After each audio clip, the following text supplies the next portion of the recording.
most of the newspapers, most of the media didn't give it the attention that one might have expected.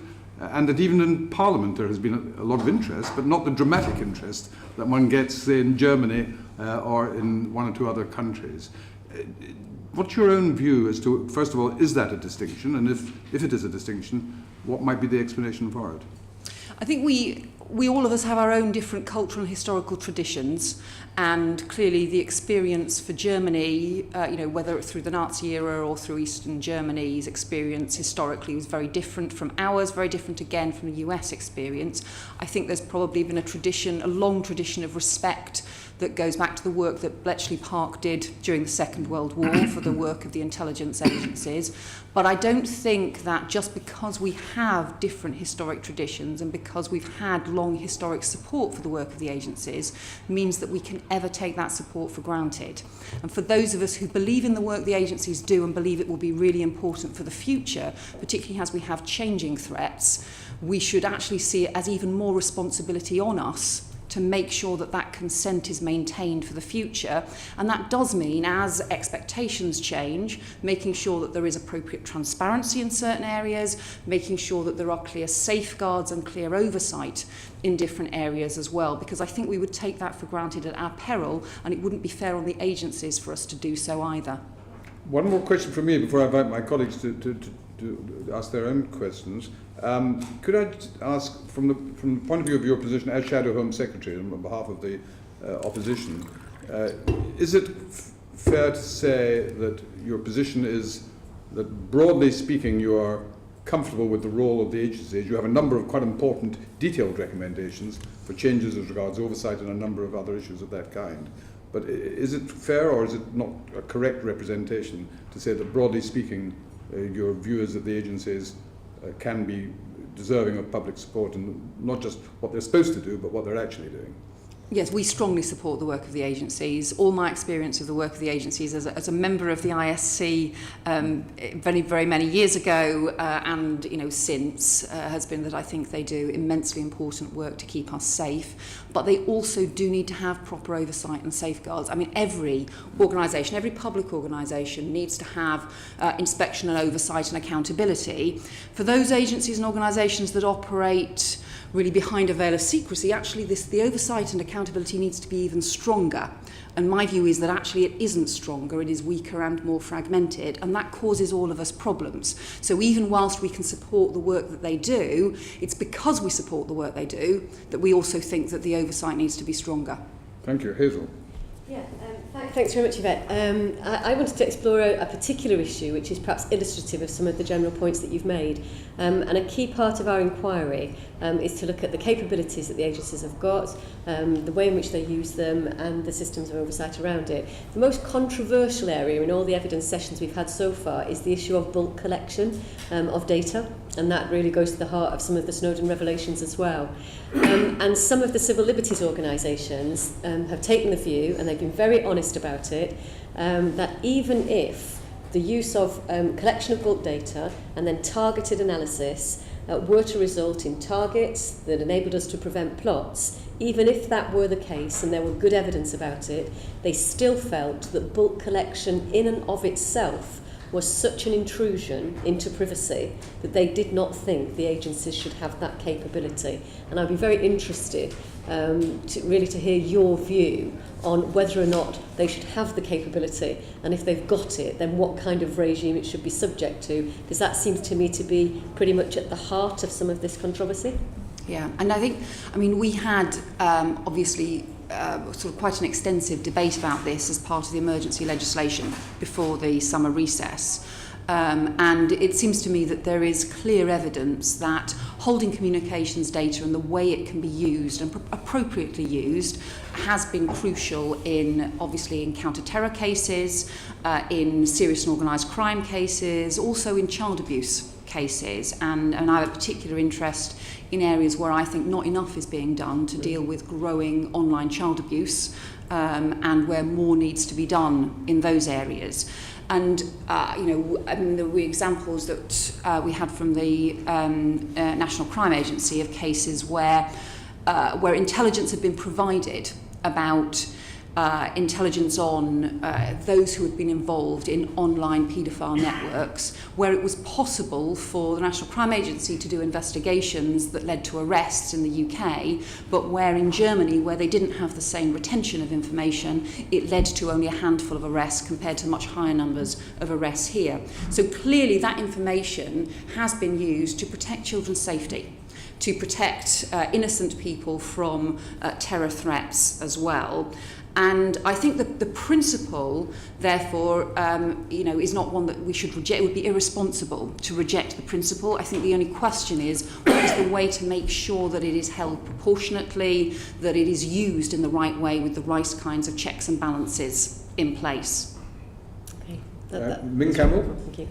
I wonder if I could ask you about an issue which we've already canvassed in the course of some of our evidence hearings, and it's the relationship with foreign governments.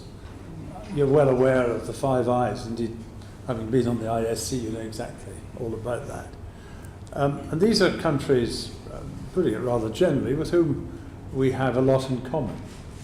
But from time to time, I don't think it's any secret that we are favoured with intelligence from, shall we say, less savoury countries.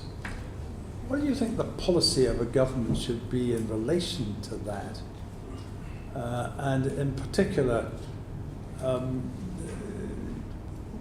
would you think that in some circumstances, leave aside the integrity of the information which is provided, it may carry a taint as to how it was obtained? What sort of response do you think a government like our own needs to have to that set of circumstances? We've always had strong sort of provisions and safeguards on not wanting to deal with information that might have been gathered through torture and so on. So, it's right, I think, that we should have clear principles of approach there. I'll be honest that I find the issues involving the sharing information between across borders and with other governments actually harder to assess from the outside than those which involve domestic issues, where I think sometimes the legal framework is less clear, where the legal framework, I think, for a lot of the extraterritorial questions is harder to delve into, and therefore depends more on having the access to that, the intelligence that you will have and the briefings that you will have that I'm not currently privy to. So I think I would just have a caution in answering that. Clearly you do have to have a careful approach to that, but I think that's actually an easier question for you to answer on the basis of the individual cases that you may have seen than for me to answer in the abstract. Torture is pretty clear, but what I have in mind really arising out of the questions about bulk collection. If this government, this parliament more correctly, was to take a view about bulk collection, which, putting it generally, restricted it, but one was aware that information coming from elsewhere claimed it came as a result of bulk collection, is that something you think that we would have to pause and consider?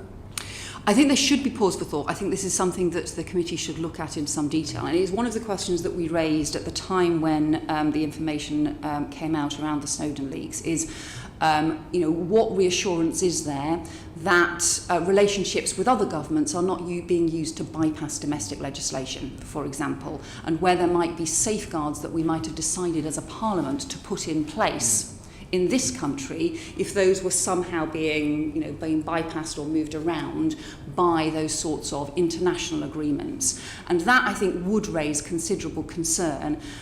Clearly, if other governments have provided information about an imminent threat that they have received, then agencies will respond in one way. But I think there is a general concern about making sure that those international arrangements don't get round safeguards which have been put in place for very good reason in order to protect the privacy of British citizens. That was, of course, the allegation of The Guardian at the beginning of the process, that the agents, GCHQ, was using PRISM and the Americans to get information. In fact, this committee looked into that very urgently because it went to the very integrity of GCHQ, and we were able to say that, of course, the law is quite clear that if GCHQ wants the Americans to help them, they still have to get a warrant from the Secretary of State, regardless of whether the information they're collecting themselves are getting from the US. Fiona McTaggart.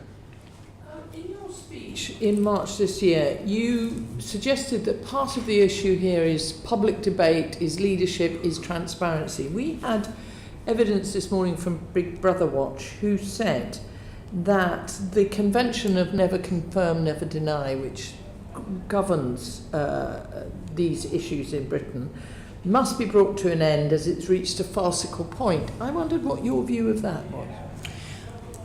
I think the government's response to the initial Snowden leaks was a problem. I think they provided so little information and response that it increased the alarm rather than providing any reassurance. I think there was even very little explanation even of what the legal framework was and what the safeguards were, never mind information about how those legal safeguards might be operating. I think that was unhelpful. We then had, I think, about an 8 or 9 month gap before we even had a response from the Interception Commissioner, who did set out some more information about what the legal safeguards were, but I don't think that the silence was helpful. Look, of course, everybody knows it is difficult, to be able to provide. Of course, you can't provide full information. Of course, there has to be recognition of the need to have secrecy and safeguards in place. However, I think it's time for the government to look again at at the approach that they take. It seemed to me at the time that it wasn't simply about sort of questions about content, about what was and wasn't happening. It was almost let's not talk about the issues even in principle. Let's not even talk about the framework that might be in place or the kinds of things that are legitimate and the kinds of things that aren't. And I just don't think you can sustain that in a modern democracy. But people want quite specific answers. So how far should one go in bending never confirm, never deny? That, in the end, has to be a case-by-case judgment, and again is hard from opposition to make without knowing the full repercussions of the disclosure of any particular piece of information and what the consequences will be. But I think there's been a long operating assumption, which is really the less you say about any of the work the agencies do, the better it will be. And I think we've moved past that now, because the danger is that actually people suspect an awful lot of things that actually the agencies have never done because there are full safeguards in place. And so actually in some sense, I think greater transparency for the public in a series of these areas is now increasingly important. Robin Butler. One of the things that interested me very much about your Demos speech was a subject you raised at the end, and which hasn't really been raised much in other evidence to us, and that is the exploitation of personal information for commercial purposes, and also, I mean, your recognition that this is an international problem because the companies that do it basically operate on an international basis. Have you got any more thoughts about how this might be tackled by means of negotiating with other countries, or what basis do you think could be, what method could be used to approach it? Well, I think there's two issues. The first is the way that private companies operate with the data that they have and the implications that that has for privacy of individuals. The second is the extraterritoriality issues, the international issues, and the fact that so many companies are based abroad, even if the users may be based here. On the first, I mean, I think we've got this system of cookies that most of us pay no attention to because it's a bit baffling and you're in a bit of a hurry, and as a result have no idea how much of our data is being held by these private companies. And they're not using it to solve crimes or to prevent terrorist attacks. They're using it in order to make money, and to make money on the basis of our information and our data. And much of that may be perfectly legitimate, and it may also mean that we can get considerable access to free websites because we also put up with the very targeted advertising that then pops up from whatever website we've been shopping on previously, suddenly appears when we go on a news website, and that may give us free access to the news websites. However, I think the sort of the assumption that these private companies can do anything with our data without that ever being challenged or debated will become an increasing problem, and I think people will increasingly feel that their own data should be something that they should have more of a say over. And I don't have easy solutions to this, because there's a much wider economic questions as well as the sort of technological questions with the way in which it works. I simply raise it as something which I just think will become an increasing debate about our privacy in an online age that is a private sector question, not simply a government and public sector question. Sometimes the issues will overlap, sometimes they won't, but we shouldn't ignore the private sector privacy issues as well. On the second part of your question, which was about the international jurisdiction, and this we obviously had one of the sections of the data retention bill was about the Emergency Powers Bill before the recess included extraterritorial provisions. And again, I think this is a very difficult area. It's a very difficult area of law, as well as a very difficult area in terms of the technology. And so some of the domestic debates that we have about this feel like they're going to be completely overtaken by some of the wider international consequences. And it's one of the reasons that we were very keen for the REPA review to take place, was to look in more detail at some of those extraterritoriality issues. I don't think that the provisions the government had in the communications data bill that now seem to have stalled in the original draft, we've never seen in the revised draft, but in the original draft, that didn't feel like a very satisfactory attempt to solve the international challenges. And this may be something that will require far more cooperation between countries. The work the government is now doing on the MLATS approach, I think, is extremely important, but I'm not up to date on how much progress they have managed to make with it. Thank you very much. Michael? You've heard about transparency, and I think we all agree totally with that. The real problem I have with this is that if something's going to be transparent, it has to be understandable.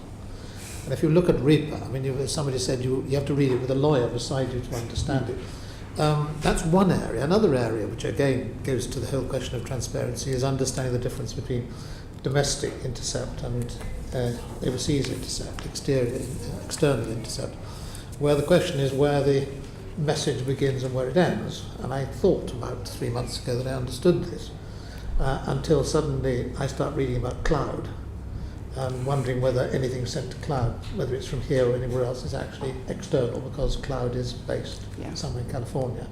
And all those areas make it very difficult, to my mind, to be transparent. Have you got any suggestions for making all this much simpler, so that then the public can begin to understand it, and out of that transparency we might get more trust than we have at the moment? I know, and I fear our children may understand it rather better than we do. There's obviously there's the two things that make it hard, both the legal complexities and also the technological complexities make it hard as well. The reason it's always felt to me as though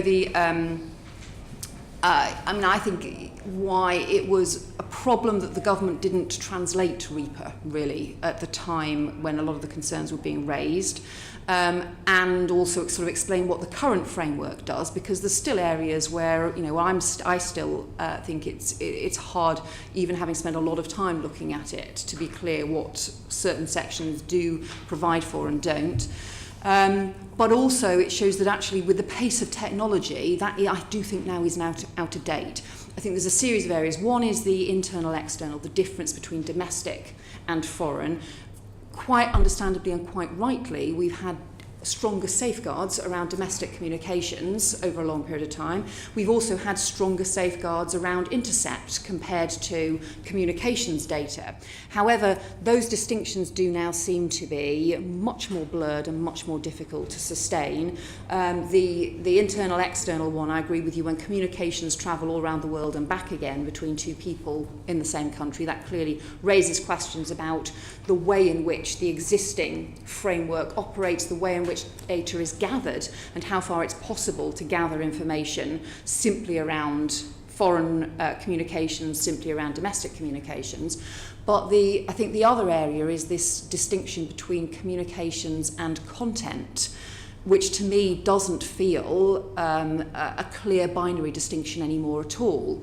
The interesting example, I think, this was that I've referred to, I think, when I was doing the speech, to the example of Churchill in 1911 having an argument with the post office about whether or not he could open letters.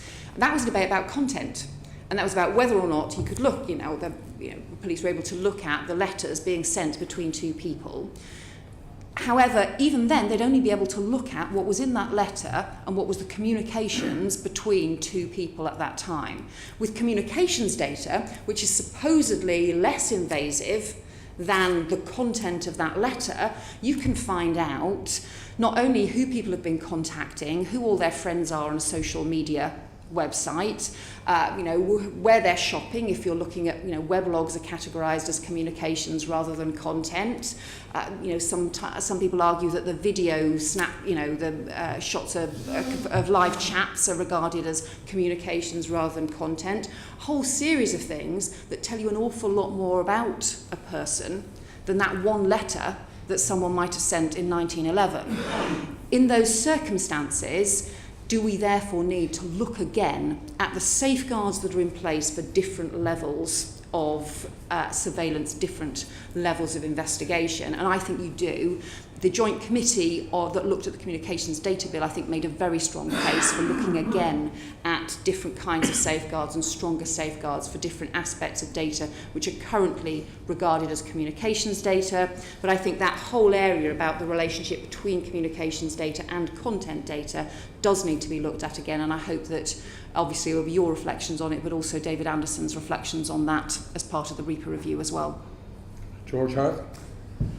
Can I just turn the subject slightly further forward to oversight, and particularly how the oversight works in these sorts of cases. It starts off with a minister authorising through a warrant.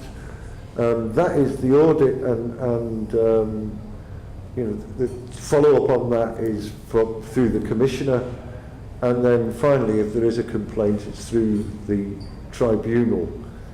First of all, do you think that is probably the right combination of checks and balances? And if you do you want to say a word about it being perhaps more transparent, so that people understand the system better and know who's doing what?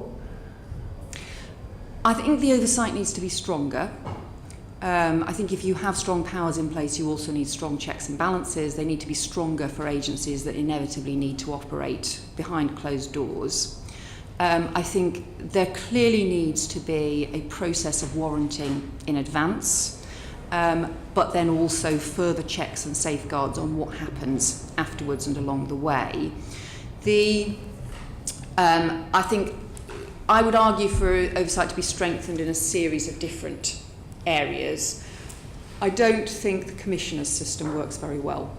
I think it is too inward-looking, it's not flexible enough and fast-moving enough, and it still feels too much as though it's actually operating as part of the executive rather than being an independent check. Clearly there has to be a process of checking legal compliance with warrants, but there actually also needs to be a wider way of being able to have investigation, oversight and inspection into the way in which the agencies operate, whether the existing legal framework is still up to date, for example. And the commissioners will themselves often say that their role is simply to check compliance with existing legislation. If the existing legislation really isn't up to date anymore and has been surpassed completely by the pace of technology, then who is it that's going to provide enough investigation and enough detailed scrutiny of what the agencies do to be able to recommend amendments in the future? And it doesn't feel as if the commissioners are currently able to do that at all. I think they are also not outward facing enough. So they rarely will do media interviews. They will see their role very much as providing, and that's how it's set up in legislation, but providing information to the Prime Minister and reassurance to the Prime Minister that things are happening in the right way and the legal compliance is there.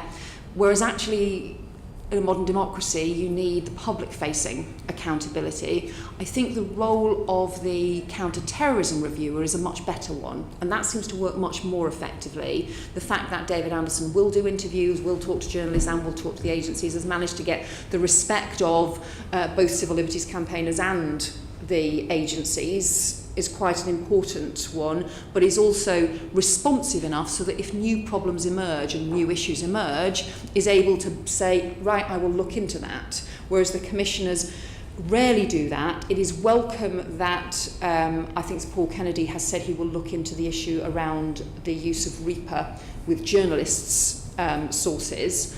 But again has not said very much publicly, simply issued a statement that he will look into that. So I think having that kind of public-facing approach would be important, and also a less fragmented.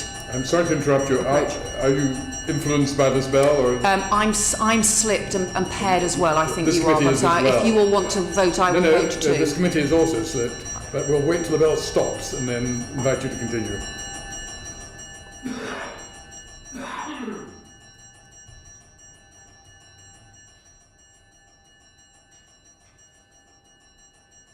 If it stops.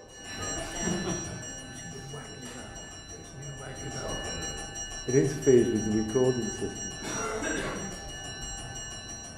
I think if you could So you speak a can say bit louder, anything let's now. just continue. So you'll probably start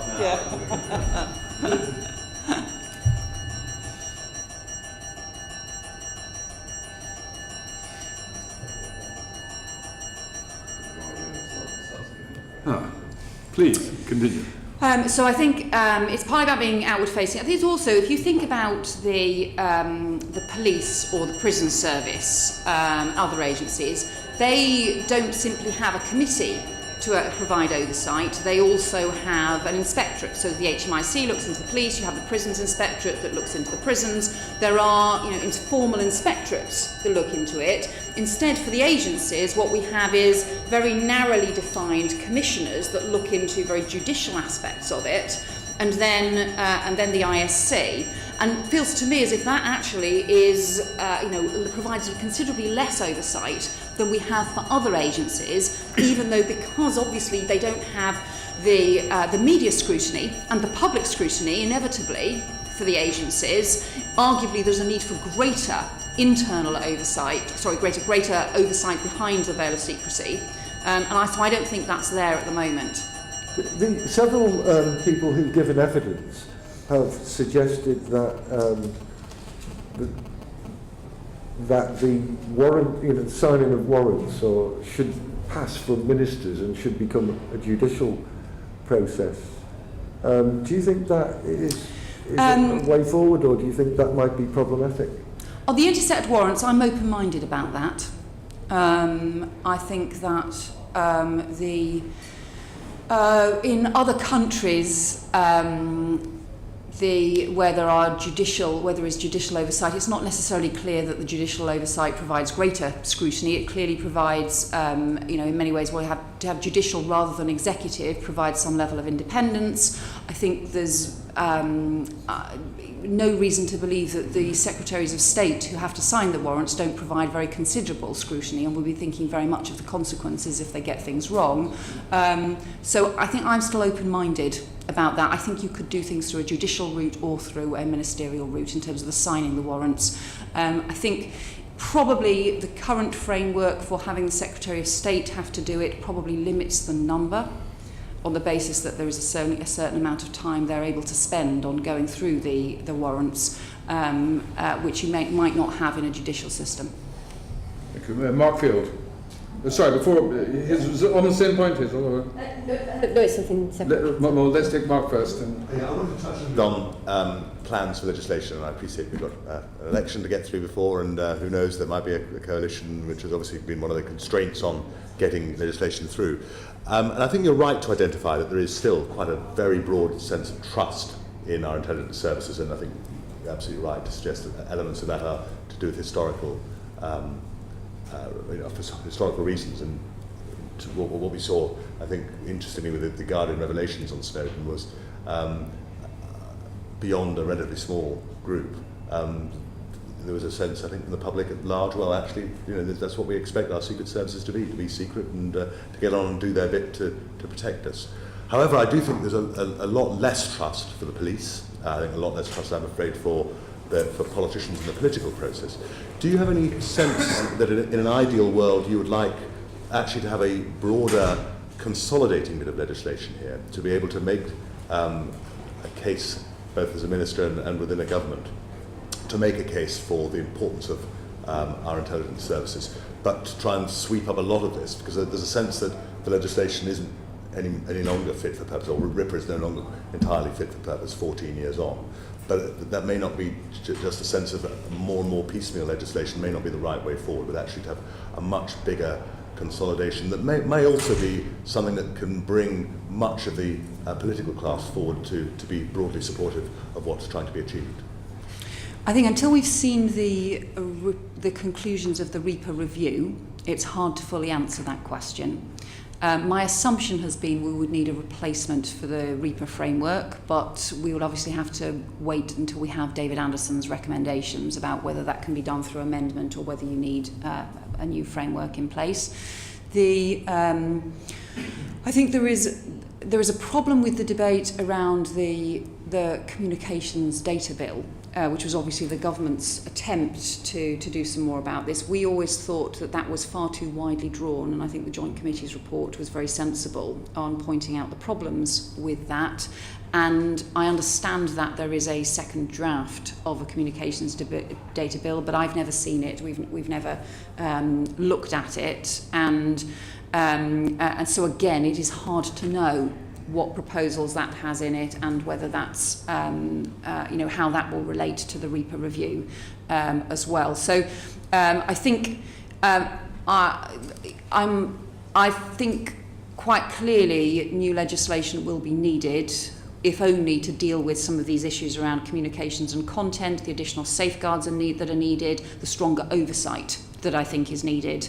But quite how broad that will need to be will need to depend on the RIPA review. And I should just because we were obviously been interrupted by the bell, on the oversight issues. I mean, I think one of the things that should be looked at is whether you actually should bring in all the commissioners and all into a sort of single, stronger framework for oversight rather than the fragmented system. So sort of single inspectorate, looking at the models of other countries. Some other countries have tried this and it's not worked. Some other countries have tried it and it has worked. And I think you could, that's the sort of thing that we should be looking at, to have a single inspectorate there. And you envisage this being a fairly urgent bit of your in-tray if you were to be in position as Home Secretary come next May or June, that you would see this as being something that would be dealt with within I think it needs to, because the emergency legislation that we passed before the recess is obviously time limited, and so clearly those elements in terms of the retention of communications data will need to be addressed again,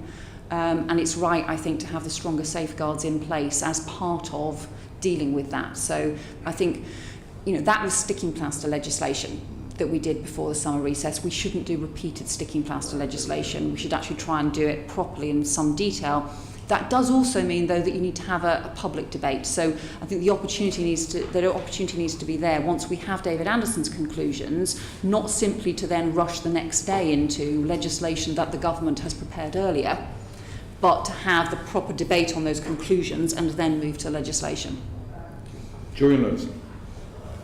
Every one of the witnesses that we've seen so far has been happy to acknowledge that particular surveillance of individuals who can reasonably be suspected of planning to do harm is perfectly acceptable, even though it involves a compromising of their normal qualified privacy rights.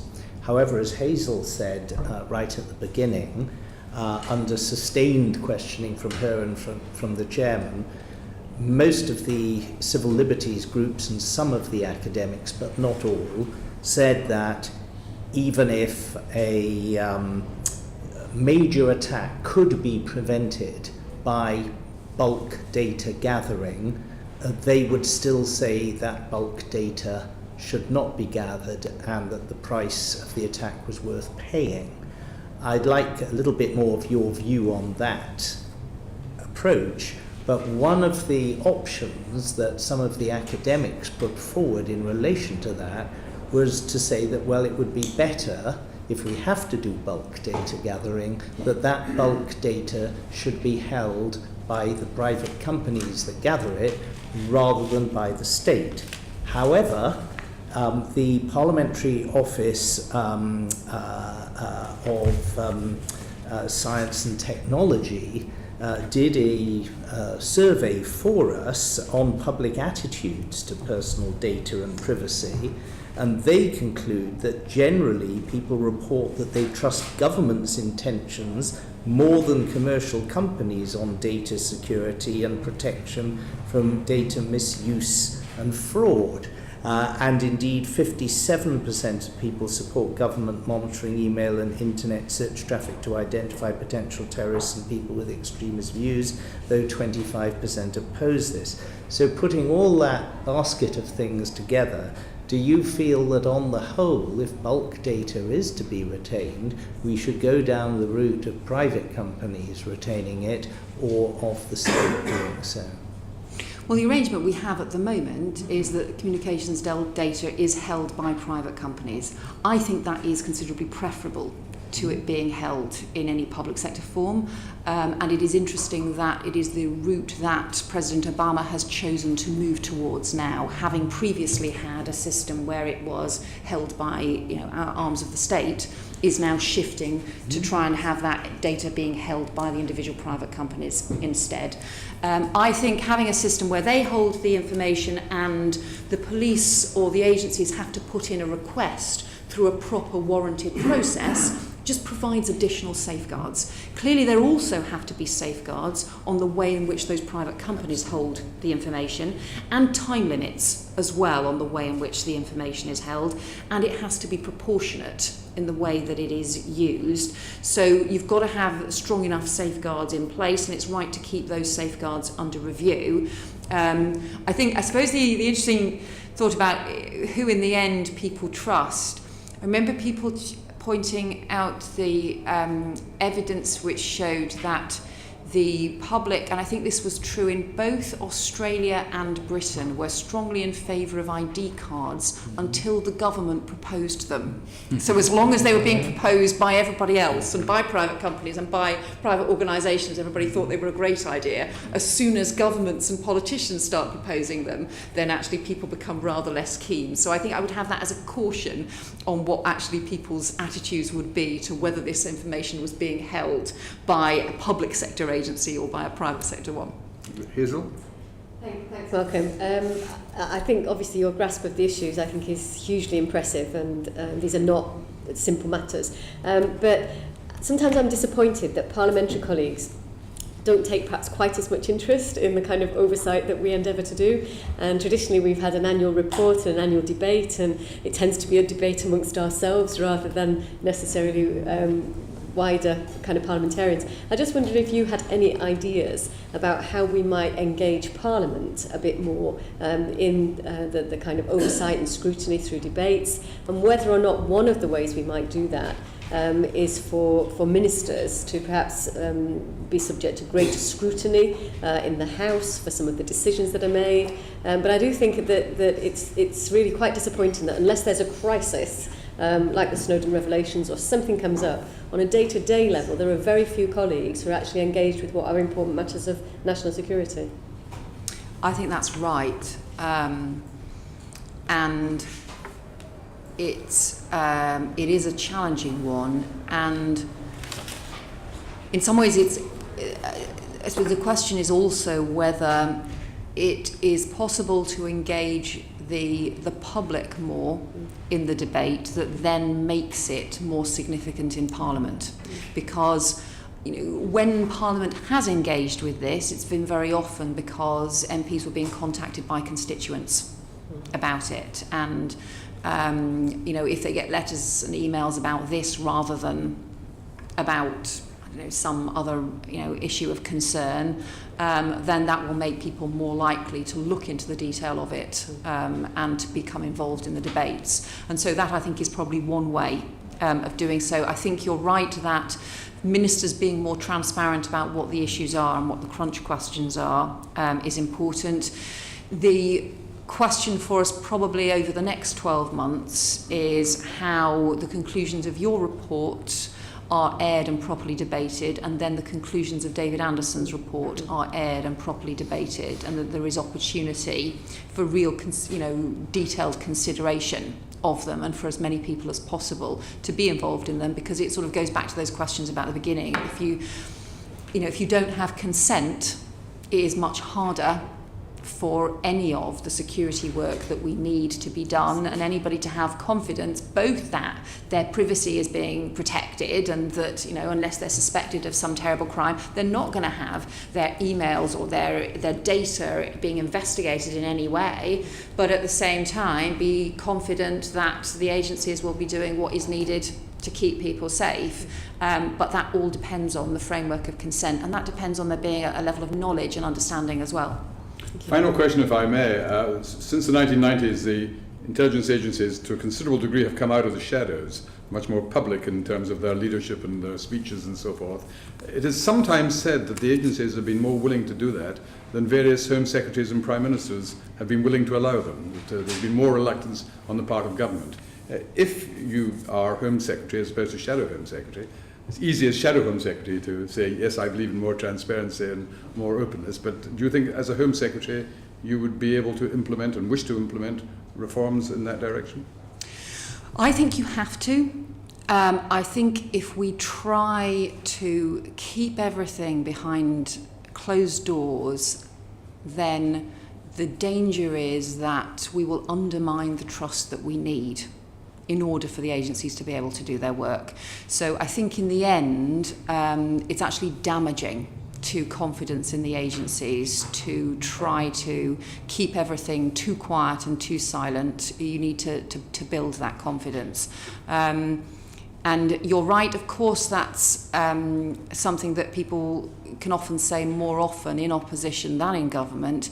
However, I think if you believe in the work that the agencies do, making sure they are able to, demonstrate to people that the safeguards are in place and that the work they do is important, really matters, and will probably matter even more in the future as you have growing technology as well as ever more complex threats that need to be dealt with, and changing public attitudes at the same time.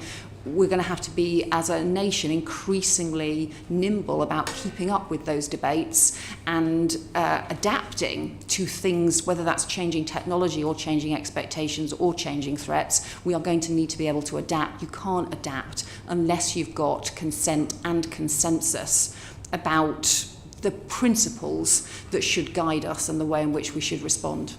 Well, I'd like to thank you on behalf of the committee for the very valuable contribution you made to our work. Hazel mentioned that you were extremely well informed, clearly in command of your brief. I think we would like to believe that that must be because of the years you've spent as a member of the Intelligence and Security Committee. So that perhaps should be a condition for future tenure of the Office of Home Secretary. Thank you very much indeed. Good luck with your report. Thank you.